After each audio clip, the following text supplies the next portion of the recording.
Hello বন্ধুরা, ভারতী কিচেনে স্বাগত। আজকে আমি এই গলদা চিংড়ির মালাইকারি বানাবো। এই যে বাড়িতে আনা হয়েছে, ধুয়ে পরিষ্কার করে হয়ে গেছে।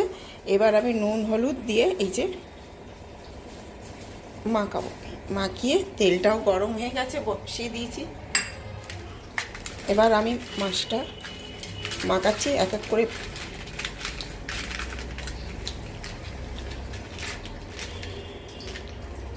এটা ভাজতে দিয়ে দিই। বাবা খুব বেঁকে যাচ্ছে মাছগুলো বাবা। মাছগুলো ভাজবো।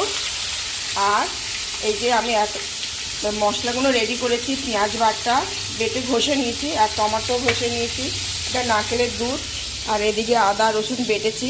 এবার তুলবো, ততক্ষণ এক এক করে মাছগুলো ভেজে তুলে ফেলি। মাছ ভাজা হয়ে গেছে, তুলে ফেলেছি সব। এবার কড়াই যে তেলটা আছে, তেলের মধ্যে শুকনো লঙ্কা আর গোটা গরম মশলা, তেজপাতা, একটু সামান্য চিনি কালারের জন্য দেব। ওটা ফোড়ন দিলাম।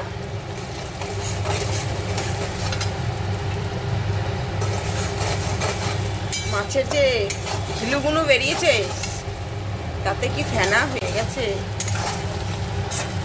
এর মধ্যে পেঁয়াজ ঘষাটা দিয়ে দিলাম।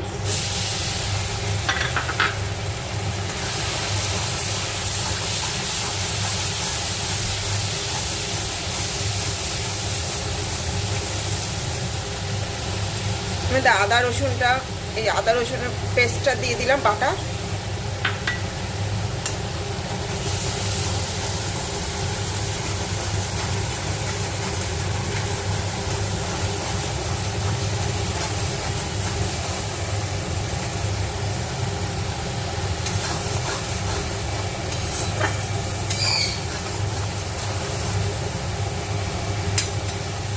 এবারে টমেটো ঘষা, দুখানা বড় বড় টমেটো ঘষা, এটা দিয়ে দিলাম।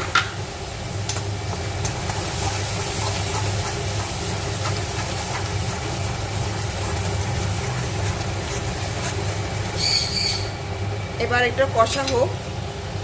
পেঁয়াজ আদা রসুনের যে তেল ছেড়ে দিয়েছে, ভাজা হয়ে গেছে, কষা হয়ে গেছে। এবার আমি লঙ্কা গুঁড়ো, হলুদ গুঁড়ো, হাফ চামচ জিরে গুঁড়ো, হাফ চামচ ধনে গুঁড়ো, একটু মিষ্টি আর পরিমাণ মতো নুন, এই মশলাগুলো দিয়ে দেবো। এবার দিয়ে এবার একটুখানি কষে নেব। কষা হয়ে গেলে এবার এখানে নারকেলের দুধ বার করে রেখেছি, একদম পিওর দুধটা আলাদা রেখেছি। তারপরে এটা জল দিয়ে ভালো করে ধুয়ে রেখেছি। এবার এটা আমি এটা দিয়ে দেবো।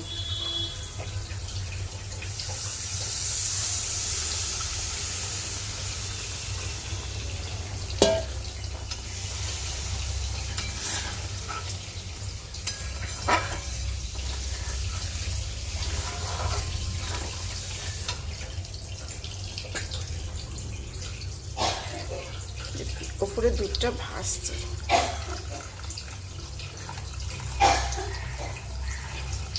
উপরে যে নারকেলের যে তেলটা পুরো ভাসছে।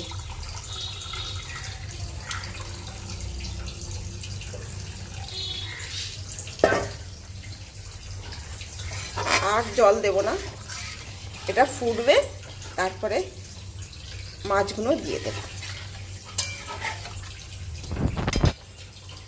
ঝোলটা ফুটে গেছে। এবার মাছ এক এক করে দিয়ে দেবো। কেমন করে দেবো, আস্তে আস্তে হাত দিয়ে দিতে হবে।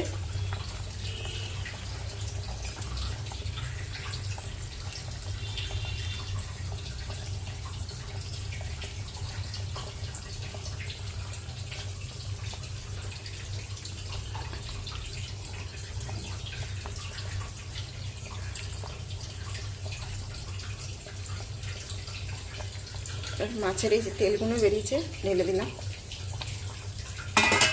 এবার মাছটার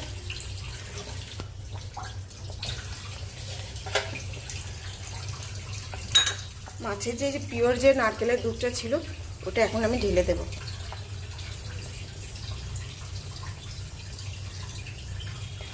দিয়ে এবার ভালো করে চাপা দিয়ে দেবো। দিয়ে 10 মিনিট হবে ভালো করে। একটু কমিয়ে দেবো, গ্যাসটা একটু হালকা করে দেবো। মিডিয়াম করে দেবো, করে দিলাম। এবার আমি 10 মিনিট পর দেখব।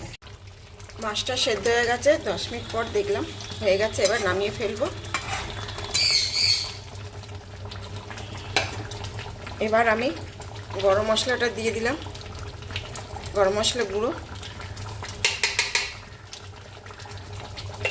আর একটু ঘি ছড়িয়ে দিলাম, হেভি টেস্টি লাগে।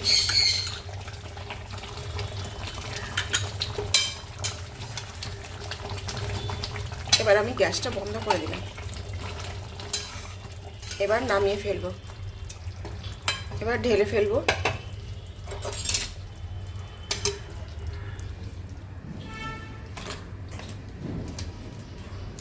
আমার চিংড়ি মাছের মালাইকারি হয়ে গেল, নামিয়ে ফেললাম। এবার আমার গরম গরম গরম পরিবেশনের পালা। আজকে গলদা চিংড়ির মালাইকারি করেছি, তাই বাড়িতে বানালাম, তোমাদের সাথেও শেয়ার করলাম। এরপর না কাঁচা লঙ্কা দিয়ে দেবো, যার যদি কম লাগে, ঝালটা যদি কম হয় তারা আমি খেয়ে, তার কাঁচা লঙ্কার একটা ফ্লেভার আছে, তাতেও ওটা মিশে যাবে। তাই জন্য ভালো লাগলে লাইক করো, কমেন্ট করো, সাবস্ক্রাইব করো। চিংড়ি মাছের মালাইকারি, গালে জল এসে যাচ্ছে, বেশি কথা বলতে পারছি না। Tata, bye bye.